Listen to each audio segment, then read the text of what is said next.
Hi, everyone. Thank you so much for joining us today. Lori and I are so excited to have you here for today's webinar.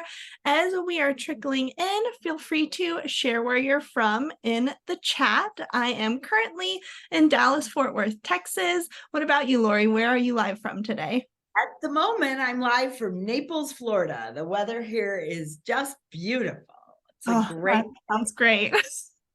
I love that. We've got Virginia, Georgia. Oh, two Savannahs. Do you guys know each other?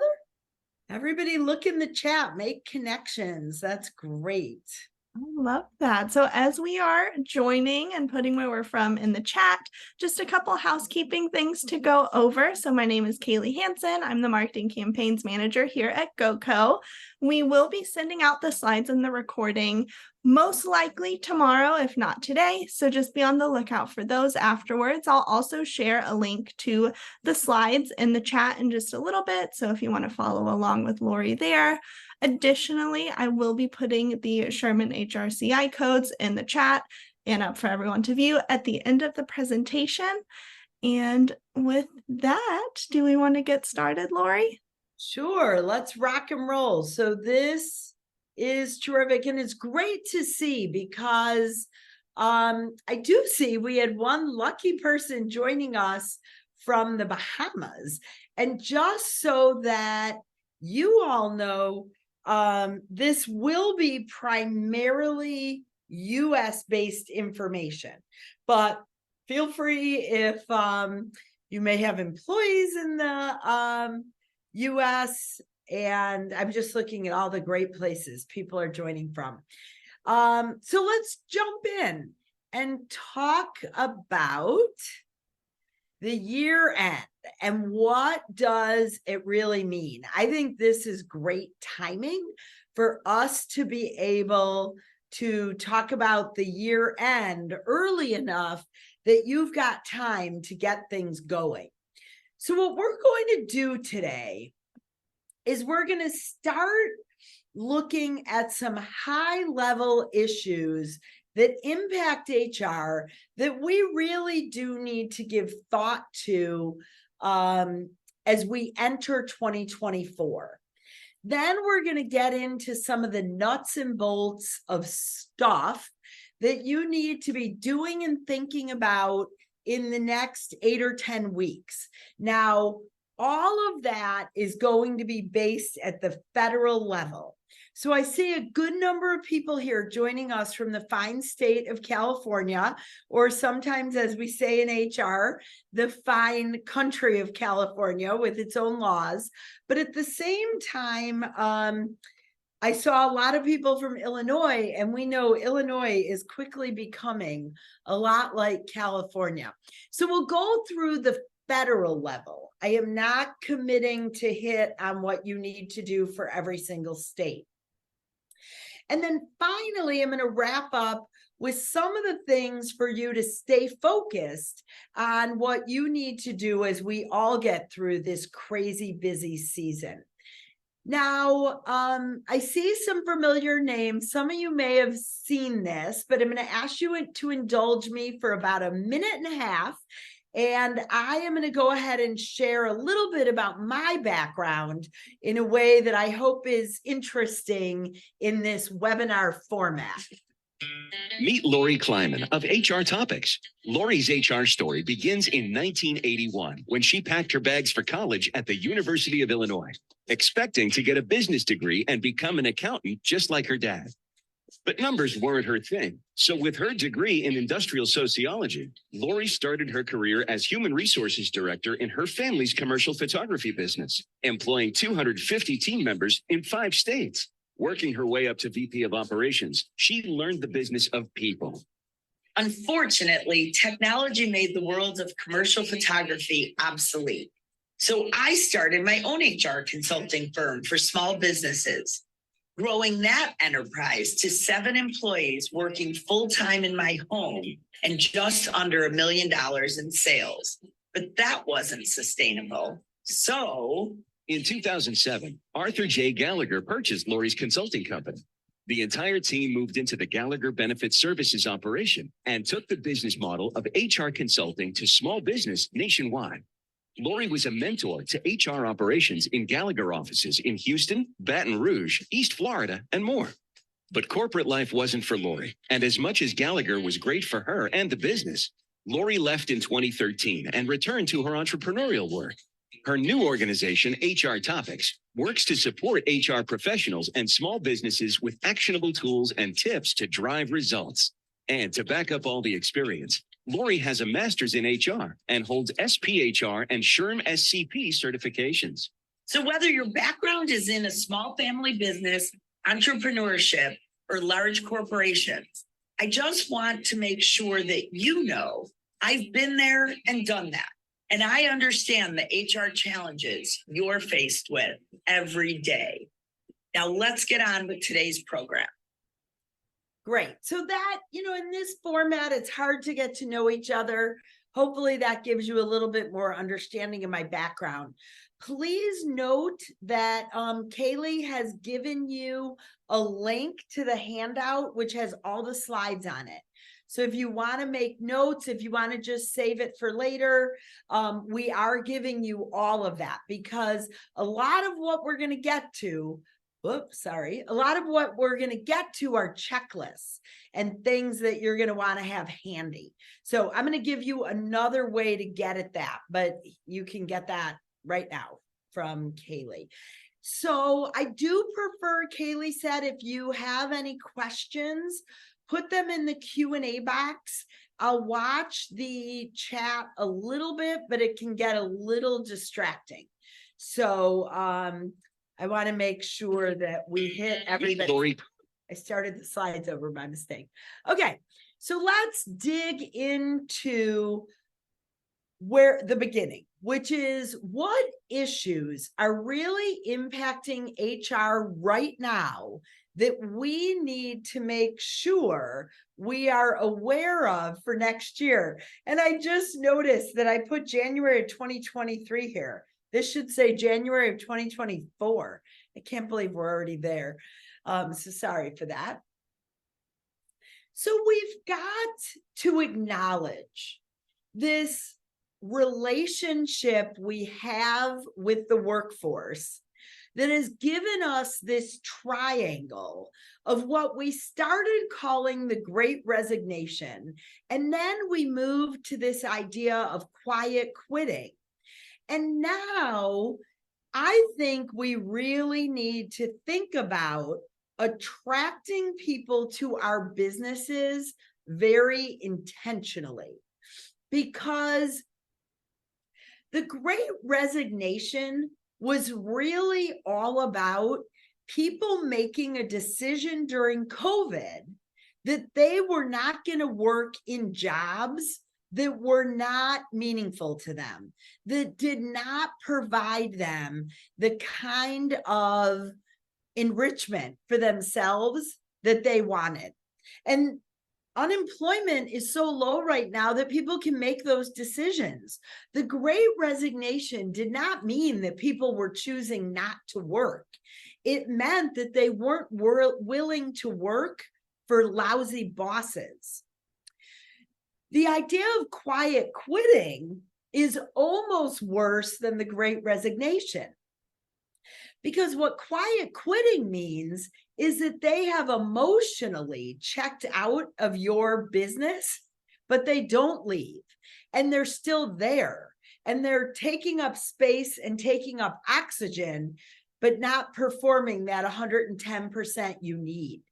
And so what we as HR professionals are required to do is attract those people to our business that have disengaged from their current roles, their current positions, and really impact the idea that they're going to come work for you voluntarily, that they're going to seek you out and say, I want to be part of your great organization. So think about, as we go into the new year, where you are on this continuum. Do you have resignation still happening at a frequent pace? Is your productivity just not where it used to be? Or are you in a place where you need to really attract top talent to your business? Now, we know that remote work is here to stay.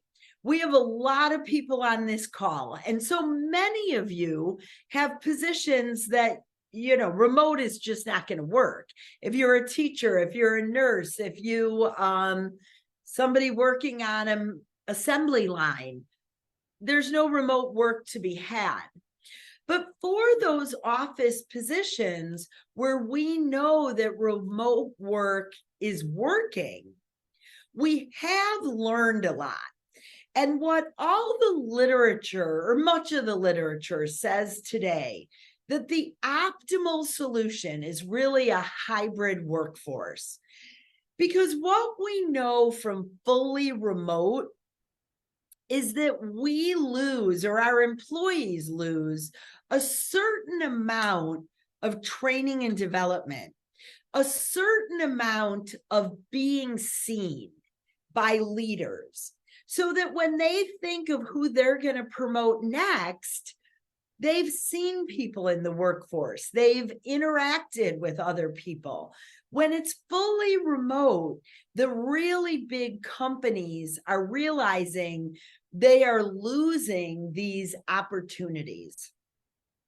So most of the experts out there are saying that hybrid is probably where we're going to settle, with positions that can be remote.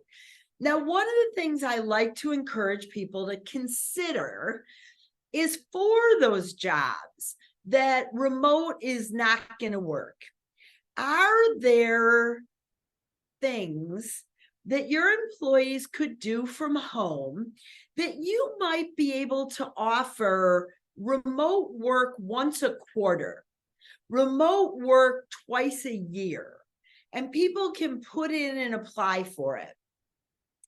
But what people want is an understanding and the flexibility that sometimes things happen. I was actually just telling Kaylee from GoGo last night, in our apartment building, we had a huge flood from 4 floors above me, and it went 10 floors below me. And right now in my unit, I've got all of these blowers and air things. On days like that, people want the ability to do something from home. So can they create training manuals? Can they organize a process manual for their department? Would it be possible for them to initiate a new hire training guide? Are there things a couple times a year that you can offer those employees that otherwise would not be able to work from home? So just think about it. Now, another issue we know we're facing today, and we need to face for the next year and probably longer, is pay compression. The idea of pay compression is when right now it's coming in many cases from minimum wage, but it's also coming from the job market. And when we have minimum wage rising fairly quickly in many of our states, or the inability to hire, and so we're hiring at higher and higher rates, it means that we're bringing people into our organizations sometimes that are making the same or even higher than people who've worked for us for years. And so we have to be aware of that. There's not always an easy fix for it, but we need to at least know it's happening so that we can treat our long-term employees fairly. So it's something that you want to take a look at. If you don't have time the next couple of months because of everything I'm about to dump on you that needs to be done, put it on your calendar for February or March. do a salary study of your own organization and just look at, do the new employees make make more than some of your long-term employees?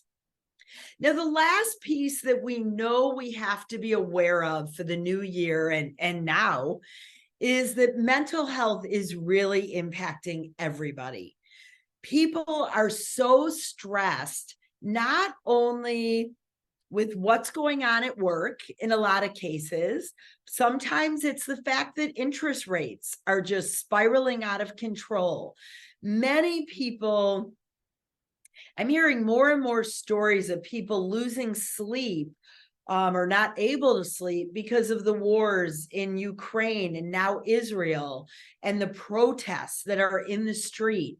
People may have students at college in some of these areas.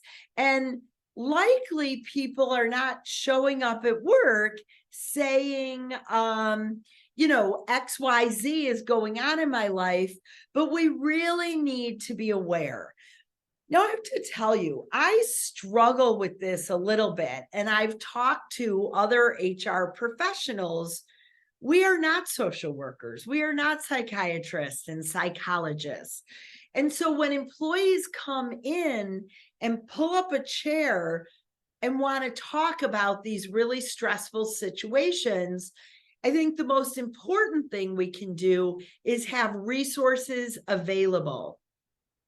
And for many of you, that might be an EAP that they can call where they can get those kinds of resources. Some of you may want to direct them back to your health insurance providers for people that can help them. But we do have to be careful of the advice we're giving out, because mental health in the workplace is really a very real thing today.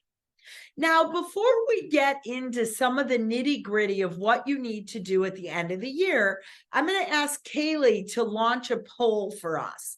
And I want to better understand the group we have here, how many years you've been in HR, so that I have a feel of how many times you've done this. So not necessarily how many years out of high school or college, but how many years you've actually been in HR.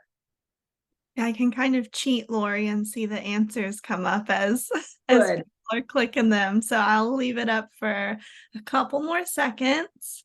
Seems like we have a good majority answering the poll, which I know is very beneficial for you. So we'll give Great. 3, 2, 1.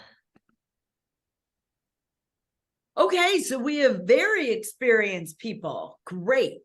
So that is a huge help. So what I am going to do then, as we get into this next section, is I may go a little bit more quickly. I will encourage you all to use this section as a checklist going forward to just make sure you don't miss things at year end. And I will keep my eye on the chat so that if any of you have had issues with these particular topics, if you want to talk about something in the moment, we absolutely can. I'm looking at what Lori Zimmerman wrote. Right. We're hearing more and more of that. So many of you should know that most of the people who provide your dental and vision often have an EAP that comes with that's free. And for those of you that were in the less experienced group, 1 to 3 years, just in case you don't know, an EAP stands for an employee assistance program.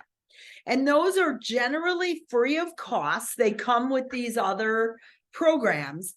And your employees can call in and often get 3 counseling visits. They can get help with financial challenges that they might be having, those kinds of things. So they can be huge EAPs.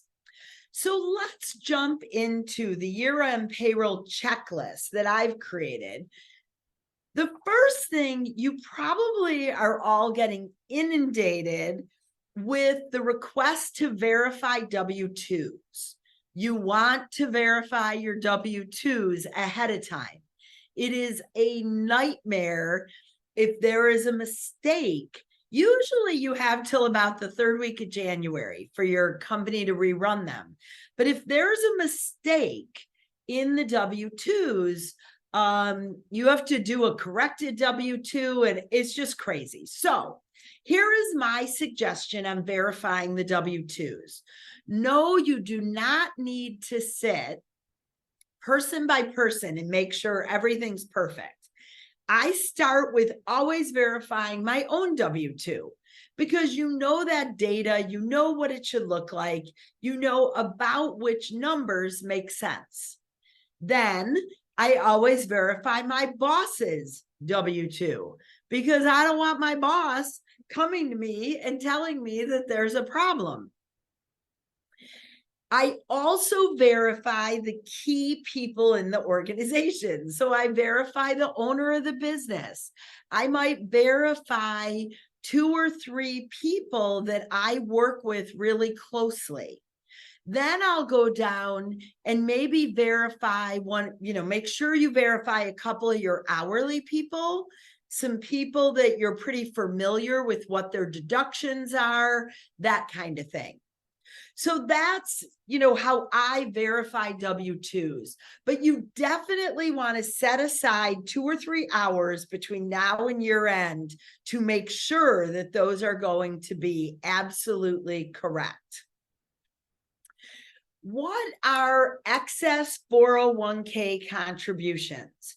You do have situations where even though your payroll system will shut off how much somebody is contributing to the 401k to make sure that it's not above and beyond, I tend to send an email out to my new hires for the year to say, hey, something you might want to consider. Your current payroll system will let them put in the full amount allowed under the law, but they might have already contributed at another employer. Make sure to help them out by asking them to give that some thought now, because you can always refund them some of their 401k so that it's not in excess. You may also be aware of past 401k tests that you've failed and needed to return the money. It's a lot easier to do it up front. So give that some thought. What is imputed income?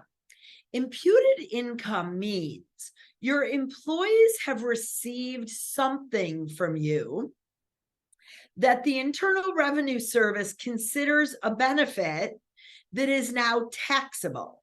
So typically, those things are going to be your premiums on your short-term disability insurance, premiums on any life insurance over $50,000 a year, personal use of a company car, things like that. Because we have a pretty experienced group, I won't dwell too much on it, but make sure those things get into payroll so that they make it onto the final W-2. Some of you, many of you, we'll see in a bit, but some of you work for S-Corps. And what that means is that you are established as a corporation, but the owner of the business pays taxes personally. So many of you, some of you will find that last week of December, you get a number from your accountants, and all of the sudden you have to run a special payroll so that the owner's taxes get paid. I just encourage you to think about asking now. asking now so that you know whether or not you're going to have to do that at the end of the year. And then finally, give thought. For those of you who pay every other Friday or bi-weekly on any schedule, once every 5 years, you will actually have a year with 27 checks. That means that salaried employees are getting an extra payroll. Now, it's just like why we have a leap year, okay? And it just happens so that because of the way the weeks flow. So I always like to just remind people to look. And many people, it surprises me, but many people just let the extra payroll go through. You would certainly have a choice to not do that. So, but look at it. No this year and no next year. In fact, if you pay bi-weekly, do you only have 26 paychecks? So then let's look. I could have sworn I changed all these to 24. So I apologize, but everything else is perfect. So we'll just know that this should be a kickoff to 2024. And again, I apologize. Somebody put in here, review the HSA spending. So I thank you. She just actually did it to the host. So you haven't seen that. You want to look at your flex and HSA spending. Actually, that's a good point, both at the end of the year and the new year. What's important for the new year is that you're on top of what you want your limits to be. So one of the things with this group and having so much experience, I want you to remember that on the flex spending account, you can pick any limit you want.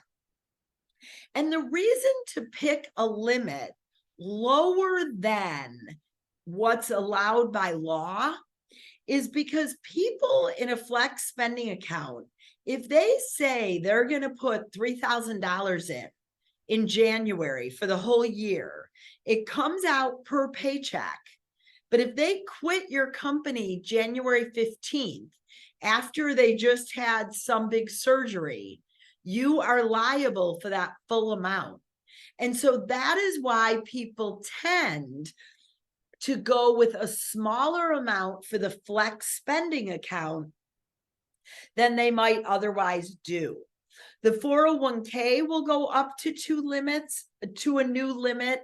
Now, a lot of these things are already baked into your payroll system, but you want to be making your employees aware of what these new limits are, because your employees might want to change some of their contributions to take advantage of the higher amounts. You want to make up a payroll schedule for next year so that everybody knows when the pay dates are, because often payroll falls on a holiday. Are you going to pay the Monday after? Are you going to pay the Thursday before? How are you going to do that? Certainly, if you've got open enrollment, make sure that you update all the benefit costs and that you're resetting any paid time off policy if in fact that happens January 1st. So just a couple of things, some things. Now this is making me crazy that this says January 2023 still. Make sure that in January, so these are things you want to do or you need to save time on your calendar to do during the month of January. Typically, your 401k company is going to want all of your audit information. And yes, the payroll system will output a report. You're always going to need to massage it. There are always going to be things in there that just don't fall quite right. So I think it takes like a day, maybe half a day to do the 401k stuff. you need, most of you, I know we have a very big group here, so I shouldn't be quite as general, but most of you will need to post on February 1st an OSHA 300A log. So that is the summary of the workplace accidents that you've had. So you're going to need, an hour, 2 hours to get that ready, especially if you're not familiar with what it is and how to complete it. You can just Google OSHA 300A and it'll come right up. Do make sure that whether you have in-person training or you just send out a great email and checklist, that you are thinking through the training your managers need to know on new laws that go into effect January 1st. Because in many of your states, there isn't a ton on the federal level, but in many of your states, that's a really important component. And so, you want to make sure your managers are aware of it. Make sure that I think it's great once a year to conduct an I-9 audit and just go through all your I-9s, make sure you have them for everybody, and make sure that they're filled out correctly. These days, a lot of us are doing our I-9s online, and that makes it a lot easier because you can be fairly well assured that they're being done properly. Create a 2024 holiday and payroll schedule. So give your employees, you need to think through, for instance, I know that July 4th in 2024 is going to fall on a Thursday. Are you going to close for that Friday? Or are you going to tell employees that you're closing the 3rd and they have to be back, the 4th, and they have to be back on Friday the 5th? So give that thought. We often tend to figure the holidays are in the employee handbook, and then we announce them as they're getting closer. But it's a really nice touch point to employees if you go ahead and give that out in advance. And then finally, the posters. Because so many states are changing the laws every single year, I recommend getting a new set of posters every single year. I am a fan of the all-in-one posters, which have everything you need. They look really nice. They're already laminated. You can just stick them up in your break room and be done with it. Yes, you can get them free from both the federal and state departments of labor. But what they give you are a bunch of 8x10 or 8.5x11 little sheets, and it just becomes a mess. The all-in-one posters are $39, and you can get them for your workspace and just be done with it. Now, the other thing to know about posters is that if more than 20% of your workforce speaks a particular language, then you need a poster in that language. So if you have more than 20% of your workforce that's Spanish speaking, you would want posters in Spanish, and it's something to give thought to. Now, this is just a slide. If you want to stay connected, we have a bunch of free tools. You can scan this QR code, but we're going to actually reach out to you as a GoCo participant and send these things to you anyway. So you don't have to do this, but if you're dying to see them today, go ahead and you can scan that right now. Which takes me to one of the questions, and this is our next poll, Kaylee. Are you HR certified? So we had a lot of very experienced people on the call. And one of the things, we want to make sure not to send you information you don't want. So we are interested in knowing whether or not you have your certification. So we've got people putting things here. Okay. So yeah, we're not going to get into a whole PHR conversation, but you're welcome to reach out to me later. Okay. And some people are testing soon, and that's great. So we have a lot of PHRs, not quite as many. And I can recommend a practice exam. We can do that in the Q&A. But a lot of you had a lot of experience and don't have your senior certification. So really think about that.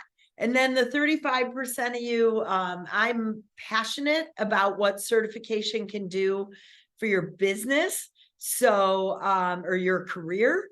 So I strongly recommend that you do it. And at the end of this program, for those of you who are certified at either level, we're going to give you the HRCI and SHRM credits. Yeah, anybody who wants to know about specific things, just email me and I'll be happy to talk to you about your own situation. So the next thing I want to talk about as we think about getting ready for the new year is updating your employee handbook. You want to make sure that your handbooks have incorporated all the state and local law changes. What I mean by diversity DEI awareness is make sure these days that your handbook is very gender neutral. I just usually use the term employee and don't worry about he, her, they, she, my, any of that stuff. You want to make sure that your handbook is reflective of what you are actually doing, because if someone can say, well, here's their handbook, they never enforce this, well, then it can lead to a lot of your handbook not being enforceable. Always have a sentence that says this handbook supersedes all other handbooks. So that if you come out with a new handbook at the beginning of 2024, then that sort of makes all the old handbooks null and void. And so you just want to make sure you have that. And we're going to actually talk in 2 slides about anti-harassment and discrimination, but you must have those policies in your employee handbook. Now, some of the things I want to encourage you, even though I said this was going to pretty much be a federal session, make sure you are up to date on what is going on in your state. And so some of the ways, I think one of the best ways is just Google this list. Illinois paid time off requirements, Florida personal use of devices, and they'll come right up. When you do that, however, please be really, really certain that you are really paying attention to the source, okay? So I always look for SHRM, the Department of Labor, the State Department of Labor, those kinds of things that go into the state laws. For those of you who are not familiar with what a salary history ban is, more and more states are making it illegal to ask what someone's current salary is very early on in the process. So that's what a salary history ban is. You've got to know your paid time off requirements. When I say personal use of devices, many states these days require the employer to pay at least some amount of money to the employee if they're using their personal device for business. So make sure you know what those rules are. And then we've talked a little bit about the posters. So let's talk about anti-harassment training. I see a ton of things in the chat about certification. We will have time at the end. Anyone who is interested in that, I will be happy to stay on and tell you everything I know I know a fair amount about certification and testing. Options for anti-harassment training. Many states now, well, maybe 8 or 10, I think, require some amount of anti-harassment training. So you want to make sure you know what you have to do. When you're considering what kind of training to do, you really want to make a decision of whether you just want to check the box and get the training done, and then some online webinar that is, you know, I mean, I just did it for the client I do consulting for. We send them the same one every year, but I really don't care. The truth is, we don't have a problem with it. We have a great workforce. They know how to treat each other, and it's a refresher. But there are a lot of companies that do different programs every year. You can certainly bring in live trainers. That gets a little bit more expensive. But you know, there are all sorts of options. So make sure that you are paying attention and thinking about, first and foremost, are you trying to solve a problem? Or are you just trying to check the legal box to make sure that you've got the training that you said you needed to do? So one last question. What is your role in the organization? Because we're going to now move into the idea of you staying focused and what's going on in your lives. And so it's helpful to me if I know where you are in your HR journey at the moment, because I know a lot of you had a lot of experience, but it doesn't mean that you necessarily are high up in the organization. And if you're not in HR, which happens a lot, go ahead and put other. You might be an office manager, you might be a director of finance, you might be an accounting manager. That would all be other. All right, Kaylee, are we close? Yeah, we have some more rolling in, but we'll close it in 5, 4, 3, 2, 1. Great. Okay, so good. So we don't, yeah, we're pretty evenly spread out.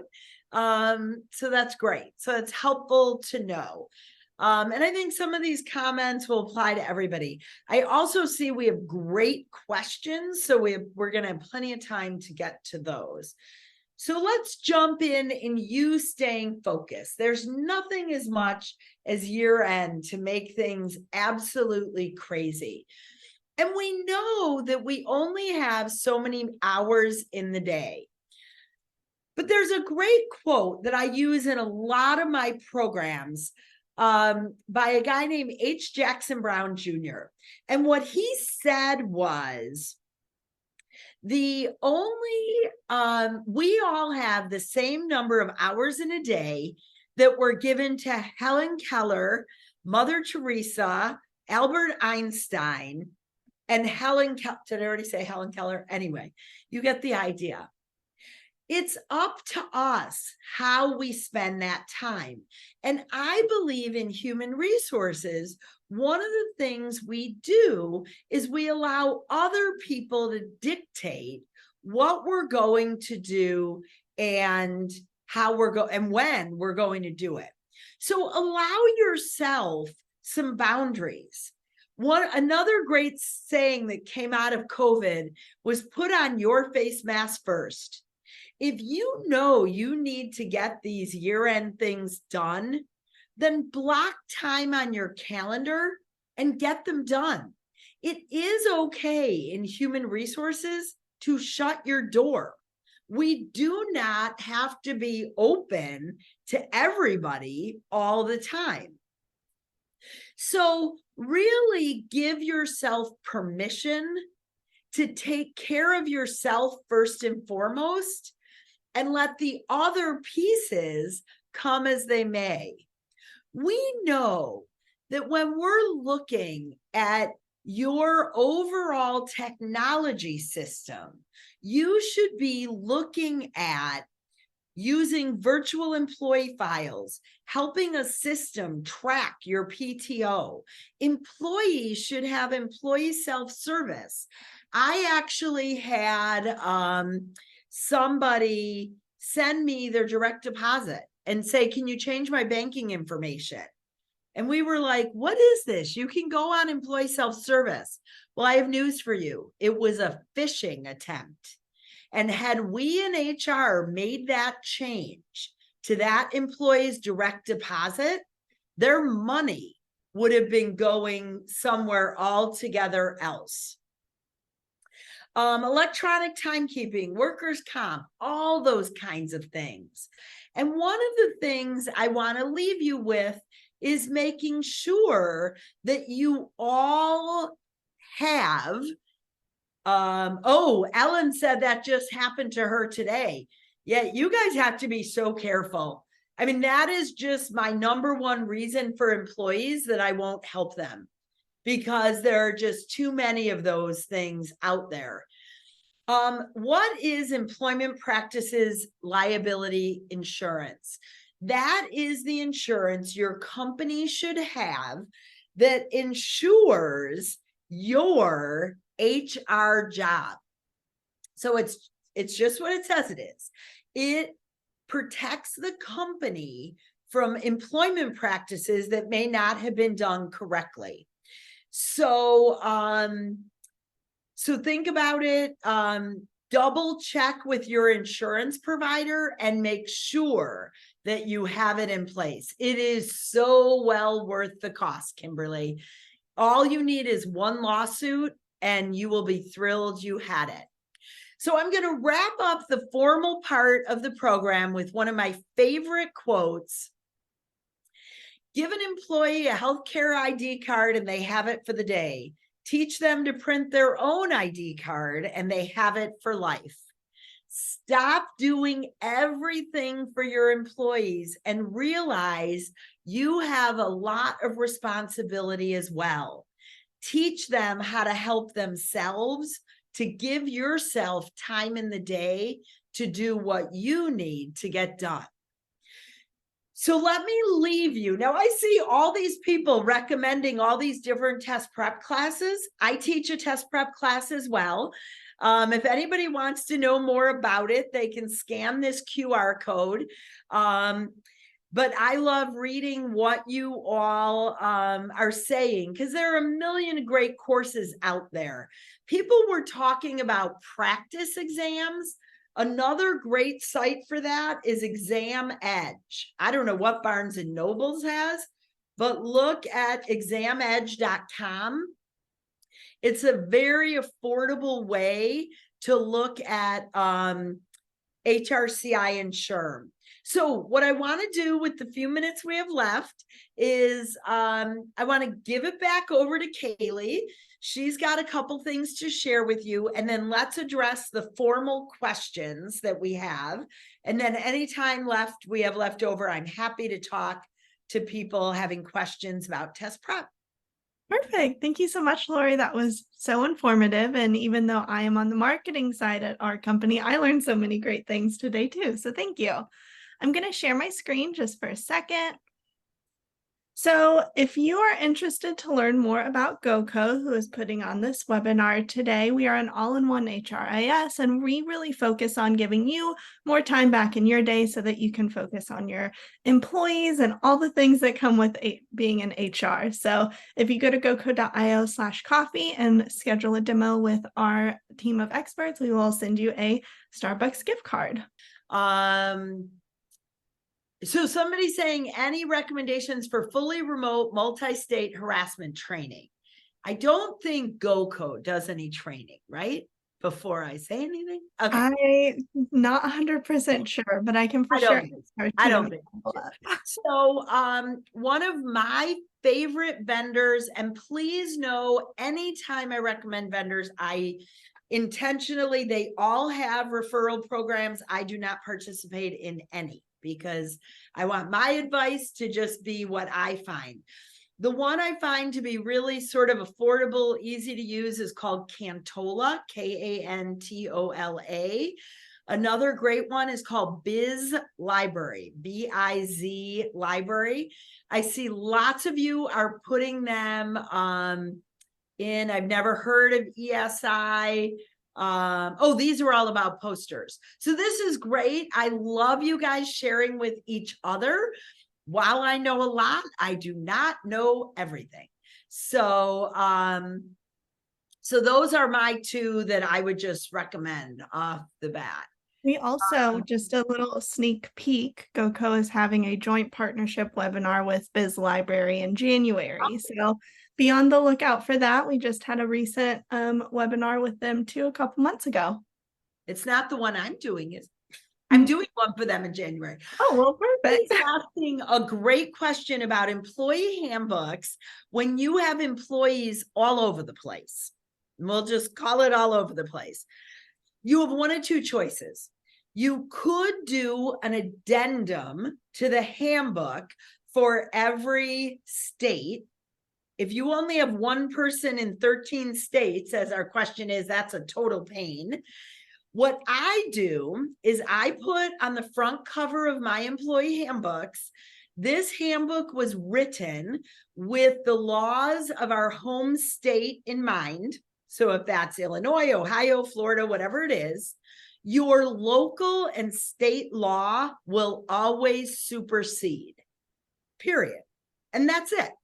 I mean, the truth of the matter is, these laws don't have to be in an employee handbook. If they're the law, you have to comply with them, whether it's in your handbook or not.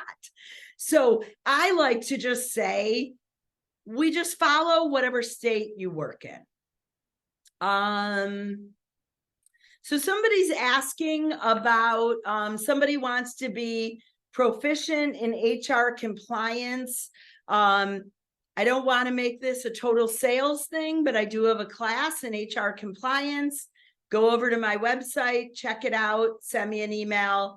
I'd be happy to talk to you about it. Somebody's saying, what do you recommend for those working in WeWork space? I'm not sure what that really means.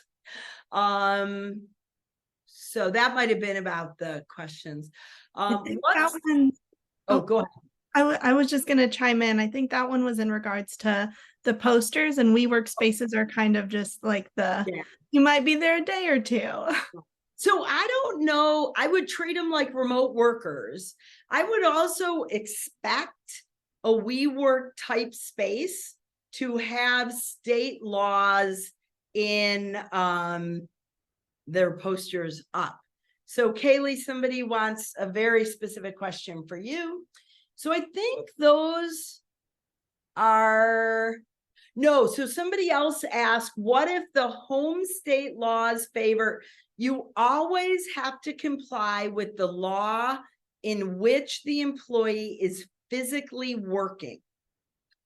So if they're hybrid and they go across the Illinois-Wisconsin border, you're complying with both. If they are living out of state and working remote, then you have to comply with every state. Yeah, so people are saying that. So good. I think we've answered all the questions. Well, thank you again, Lori, for all of your great insight and even talking more about testing. We really appreciate it. And thank you, everybody, for joining us today. I will be sending out the slides and the recording afterwards, so probably sometime this week. But again, just Lori, thank you so much for being here today and chatting with all of us. Great. Bye, everyone.